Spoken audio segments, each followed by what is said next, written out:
নমস্কার বন্ধুরা, আজ আমি মটরের ঘুগনি রান্না করে দেখাবো। এটা খেতে খুব টেস্টি হয়। কেমন লাগলো বন্ধুরা ভিডিওটা আমাকে জানাবেন। মটরের ঘুগনি বানানোর জন্য আমি এখানে 250-300 গ্রাম মটর নিয়ে 7-8 ঘন্টা ভিজিয়ে রেখে দিয়েছিলাম। দেখুন মটরগুলো ফুলে কত বড় বড় হয়ে গেছে। আর নিয়েছি ছোট ছোট করে আলু কেটে রেখে দিয়েছি, ধুয়ে নিয়েছি আলু। এবার মটর আর আলু প্রেসারের মধ্যে দিয়ে ভালো করে সেদ্ধ করে নেব। 4টে সিটি মেরে নেব।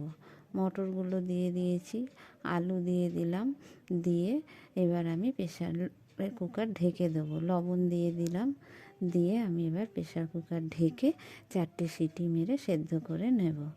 আর নিয়েছি পেঁয়াজ, 2টি বড় সাইজের পেঁয়াজ কুচি কুচি করে কেটে নিয়েছি, আদা বাটা, রসুন বাটা আর কাঁচা লঙ্কা চেরা আর একটি পাকা টমেটো কেটে নিয়েছি।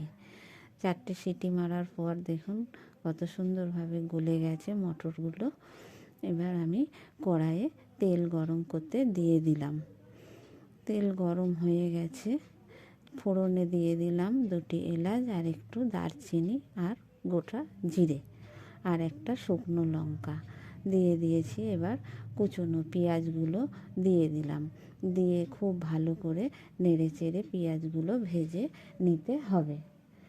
পেঁয়াজ ভাজা ভাজা হয়ে গেলে রসুন বাটা দিয়ে দেবো। পেঁয়াজ ভাজা হয়ে গেছে, এবার আমি বেটে রাখা রসুনটা দিয়ে দিলাম। রসুন ভাজা ভাজা করে নিতে হবে ভালো করে পেঁয়াজের সাথে, না হলে কাঁচা গন্ধ বেরোবে। রসুন ভেজে নিয়েছি, এবার দিয়ে দিলাম আদা বাটাটা। আদা বাটা দিয়ে আদাটা একটু নেড়ে চেড়ে নেব।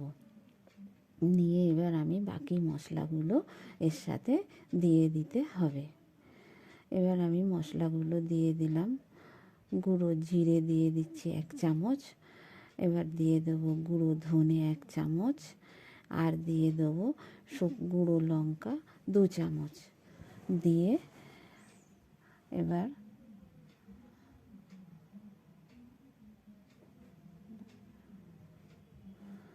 আর দিয়ে দিলাম হলুদ গুঁড়ো। এবার দিয়ে দিচ্ছি পাকা টমেটোগুলো দিয়ে এবার আমি খুব ভালো করে নেড়ে চেড়ে নেব। কাঁচা লঙ্কাও দিয়ে দিয়েছি, দিয়ে খুব ভালো করে আমি মশলাটা কষিয়ে নেব। খুব ভালো করে মশলা কষাচ্ছি। এবার কষিয়ে নিয়ে একটু জল দিয়ে দিতে হবে, সামান্য একটু জল দিয়ে দিয়েছি। দিয়ে আবারও খুব ভালো করে মশলাটা কষাতে থাকবো। যতক্ষণ না মশলায় তেল ছেড়ে আসে ততক্ষণ আমি মশলা কষাতে থাকবো। খুব ভালো করে মশলাটা কষানো হয়ে গেছে, এবার আমি দিয়ে দেবো একটু লবণ। লবণটা দিয়ে আবারও আমি ভালো করে কষাবো। মশলা থেকে দেখুন কত সুন্দর তেল ছেড়ে দিয়েছে। এবার দিয়ে দিলাম লবণ, দিয়ে খুব ভালো করে আবারও আমি মশলাটা কষিয়ে নেব যাতে টমেটোটা সেদ্ধ হয়ে যায়। মশলা কষিয়ে নিয়েছি, এবার আমি দিয়ে দিচ্ছি সেদ্ধ করা মটর আর আলু।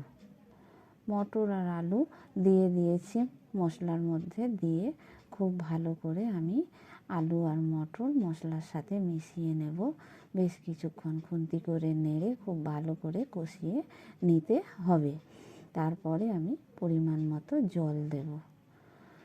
মশলার সাথে আমার মটর আর আলু কষানো হয়ে গেছে খুব ভালো করে। এবার আমি জল দিয়ে দিলাম। খুব বেশি জল দেব না, মটর আর আলু তো সেদ্ধ করা, এই জন্য অল্প জল দেব। জল দিয়ে দিয়েছি, দিয়ে বেশ কিছুক্ষণ আমি ফুটতে দেব।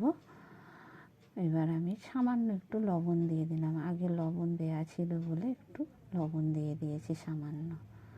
দিয়ে এবার নামানো আগে আমি গরম মশলা আর ধনে পাতা ছড়িয়ে দিলাম, দিয়ে নামিয়ে নিয়ে